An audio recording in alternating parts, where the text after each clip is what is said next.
All right, so we're diving into this personal finances guide today. You're looking to really level up your personal finance game, right? Not just the surface stuff. We're Definitely. talking real actionable steps and maybe even a few of those aha moments.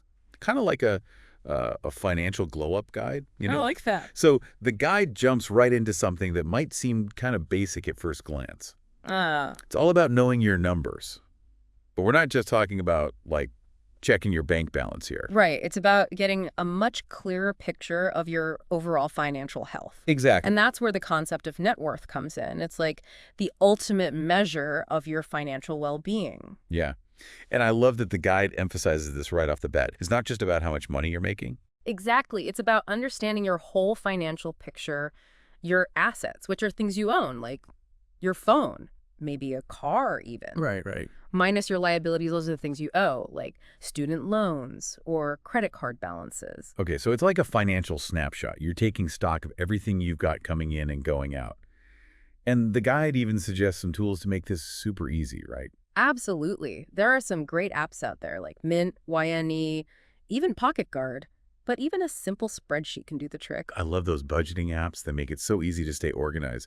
So imagine having this financial dashboard at your fingertips. You can see everything all laid out. Exactly. And once you have that clear picture of your net worth, it's like, boom, you can start setting those goals.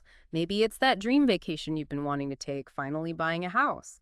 Ooh, early retirement. Hey, I'm not ruling it out, but seriously, understanding your net worth is like having a roadmap to financial freedom. Okay, so speaking of freedom, this guide jumps into a topic that honestly sometimes gets a bit of a bad rap. We're talking about budgeting. Yeah, I know what you mean. A lot of people think of budgeting as being restrictive or limiting. Like, it's the fun police of personal finance. Right. But this guide actually frames it in a really empowering way. Like, it's not about deprivation, it's about making conscious choices about your money. I love that. It even calls it aligning your spending with your values, which I think is a really powerful way to look at it. Totally. It's like you decide what's truly important to you, and then you use your budget to support those things. So the guide mentions this classic budgeting rule, the 50-30-20 rule. Have you heard of that one? Oh, absolutely. It's a great starting point for sure. Basically, you're dividing up your after-tax income. 50% goes towards your needs. Rent, groceries, those essentials. Exactly. Then you've got 30% for your wants, so things you enjoy but could technically live without. Like that daily latte habit. Maybe. And then finally, 20% goes towards savings and debt repayment. Okay, I love how this guide lays it all out.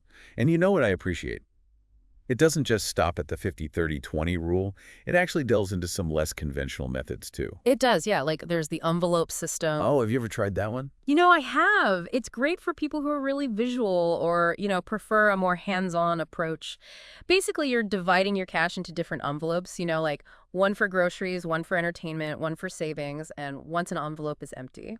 That's it. No more spending in that category. You got it. It definitely forces you to be mindful of your spending. I love that this guide offers different options because, let's face it, everyone's different, right? Totally. What works for one person might not work for another. The important thing is finding a system that clicks for you, that you can actually stick with. And that brings up a really important point. A budget isn't supposed to be set in stone. Definitely not. Life changes, and your budget should change right along with it. Exactly. This guide really stresses the importance of flexibility, which I think is key. Totally agree. And speaking of flexibility, that kind of brings us to another really crucial element of any solid financial plan. That emergency fund. Yes. Your financial safety net. It's not just about those unexpected expenses, although, let's be real, those always seem to pop up at the worst possible time. They do. It's Murphy's Law of personal finances, right? Right. It's like the universe knows when you finally think you've got it all under control. But having that emergency fund, it's about having that peace of mind, knowing you can handle those curveballs without, totally derailing your finances. Absolutely. And it can really help you avoid going into debt. Exactly. Because who wants to pile on credit card debt on top of an already stressful situation? Right. Stressful for your wallet and your mind. This guide emphasizes that having a healthy emergency fund actually helps reduce stress in the long run. You feel more secure. It's true. It's like that feeling of knowing you've got backup, Like you can handle whatever life throws your way. Exactly. And it gives you more control over your finances, which is always a good thing. Yeah. So, how much should people aim to save in their emergency fund? Does the guide offer any guidance on that? It does. They suggest aiming for 3 to 6 months of living expenses. It's a good range. Yeah. But it also acknowledges that, like, the specific amount might be different depending on your individual situation. Mm-hmm. Like, if you have a super stable job or you're a two-income household, you might be comfortable with a slightly smaller emergency fund. Yeah, for sure. But then, if you're self-employed or, like me, you just have a higher risk tolerance, you might want to aim for the higher end of that range. It's really about finding that sweet spot for your own personal comfort level. I think that's such an important point.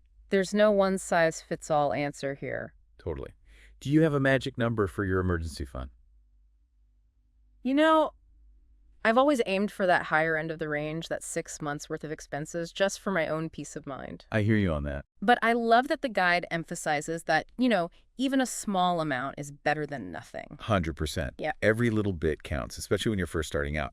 And they actually give some really practical advice on how to build that emergency fund, too. Sure. Like, have you ever tried automating your savings? Oh, absolutely. It's a game changer. It's like the best way to, set it and forget it. Right. You don't even have to think about it. You can literally have a certain amount of money automatically transferred from your checking account to your savings account each month. Exactly. It really takes the discipline out of the equation, It's like tricking yourself into saving.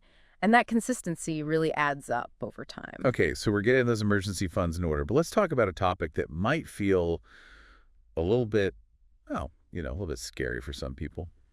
Debt. Yeah, debt can feel like this big, scary monster. Definitely. But this guy does a great job of reframing it. It's not about being afraid of debt. It's about facing it strategically. Like it's a problem to solve, not a life sentence. I love that. Taking control, right? And speaking of strategy, the guide talks about two popular methods for tackling debt. The debt snowball and the debt avalanche. Have you heard of these? Oh, absolutely. Classic debt-crushing strategies. So with the debt snowball method, you're focusing on paying off your smallest debts first. Okay, so even if those smaller debts have lower interest rates, you're going after them aggressively, right? Exactly. And the idea is, as you pay off each small debt, you gain this psychological momentum. It's like each win, no matter how small, keeps you motivated. It's like you're building up a head of steam. Each debt that gets knocked down, it's like, boom. All right, what's next? Right, you're on a roll. So it's really about the psychological benefit, that sense of progress. But of course, the guide also acknowledges the debt avalanche method, which is all about prioritizing those debts with the highest interest rates. Okay, so that makes sense. You're trying to minimize the amount of interest you're paying overall. Exactly. So even though it might take a bit longer to see those initial wins, like with the snowball method, you could potentially save money in the long run by tackling those high interest debts first. Okay, so both valid strategies, just depends on your personality and your goals. Exactly. And that's what I appreciate about this guide. It's not about dictating a one-size-fits-all approach. It's about giving you the information and the tools to figure out what works best for your own situation. It's like having a personalized financial game plan. Okay, so we're tackling those debts, we're building up that emergency fund. What about the future? I'm thinking retirement. It might seem like it's ages away, but this guide really emphasizes that it's never too early to start planning. It's true. The earlier you start, the better. And, a lot of people put it off because retirement planning can seem kind of daunting. For sure. But this guide does a really great job of breaking it down into manageable steps. Like, have you heard of compound interest? Oh, yeah, I've heard of it. But honestly, sometimes I feel like I need a PhD in finance to fully understand it. Well, I'll try to keep it simple. Basically, it means your money starts earning interest, and then that interest earns interest, and then that interest earns interest. It's like a financial snowball effect. Okay, that makes sense. So the earlier you start investing, the more time that snowball has to roll downhill and get bigger and bigger. You got it. Time is your best friend when it comes to compound interest. So this guide does a really good job of explaining the different types of retirement accounts that are out there. Yeah, because honestly, those can be so confusing. You've got your 401ks and your IRAs. It's like alphabet soup. Totally.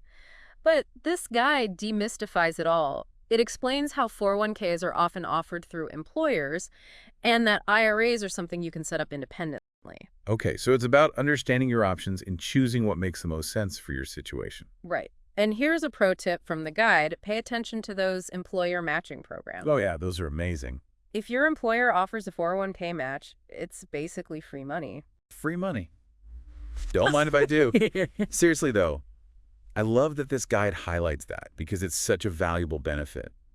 But I think sometimes people forget about it or they don't fully understand it. Yeah, you definitely want to take advantage of that if you can. It's like getting a guaranteed return on your investment. Totally. Okay, so we're getting on track with our retirement planning. Any other golden nuggets of advice from the guide when it comes to saving for the future? Well, it recommends aiming to save around 15% of your income for retirement, which I know that might seem like a lot. Especially when you're just getting started. Right. But even if you can't swing the full 15% right away, the important thing is to start somewhere and then gradually increase those contributions over time as you earn more. Start small, stay consistent. I love that.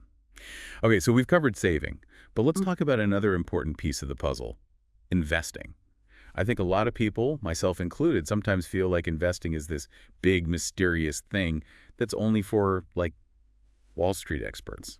It can feel intimidating for sure, but this guide does a really good job at, breaking it down into more approachable terms. So it starts with the basics, like, have you heard of stocks and bonds? Oh, yeah, for sure. Stocks are like little pieces of ownership in companies, right? Exactly. And bonds are more like you're loaning money to a company or the government, and they pay you interest. Okay, that makes sense. So those are kind of like the building blocks, but then it gets a little more complex, right? Right. Then you've got things like mutual funds and exchange-traded funds or ETFs. Okay, so mutual funds, ETFs. They always sound so fancy. They can, yeah.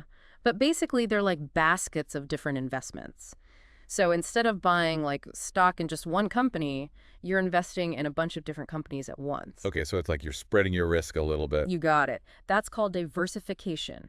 Instead of putting all your eggs in one basket, you're spreading your investments out across different asset classes, which can help manage your risk. Okay, so it's like not putting all your money on one horse in the race, right? Exactly. You want to bet on a few different horses to increase your chances of winning. Makes sense. I like that analogy. Yeah. So with all these different investment options, it can still feel overwhelming to know where to even begin. Oh, for sure. And this guide acknowledges that. It actually suggests that for people who are just getting started with investing, robo-advisors can be a great option. Robo-advisors are those like actual robots that manage your money. I wish. That would be pretty cool. But no, they're basically these online platforms that use algorithms to build and manage your investment portfolio. So you answer some questions about your financial goals, your risk tolerance, that kind of thing. Okay, so they get to know you a little bit. Right. And then based on your answers, they create a personalized investment plan for you. Okay, so it's like having a personal financial advisor, but without the big fees, right? Exactly. The guide even mentions a few popular ones, Betterment and Wealthfront. Oh, yeah, I've heard of those. That's so cool. They make investing seem so much more accessible. Okay, so we're growing our wealth, but protecting it is equally important, right? The guide spends a good chunk of time talking about insurance and estate planning, which honestly can feel like kind of like adulting chores, you know? They can, but I think it helps to reframe it a little bit. Like instead of thinking of it as something you have to do, think about it as creating this like safety net for your financial well-being. Okay, I like that. Shifting your perspective. So what kind of insurance does the guide recommend? Well, it hits the essentials, health insurance, life insurance, and then homeowners or renters insurance, depending on your situation. Right, those are definitely must-haves. So it's about having that peace of mind, knowing that you're covered if something unexpected happens. Exactly. And then it also touches on estate planning, which, not exactly the most exciting topic, but definitely important. No, definitely not the most fun thing to think about. Right. But this guide actually does a great job of simplifying it. It explains, like, the importance of having a will. Okay, so that's basically a document that says how you want your assets to be distributed after you die. Exactly. And then it also talks about trusts, which can be a little more complex, but they can be really useful for certain situations, like if you have a lot of assets or you want to minimize estate taxes. Okay, so it's really about making sure that your wishes are carried out. It's like taking control of your legacy in a way. Totally. And it doesn't have to be morbid. It's really just about gaining peace of mind, knowing that you've got your bases covered. So we've covered a lot of ground today. Net worth, budgeting, emergency funds, retirement planning, investing, insurance, even estate planning. Phew.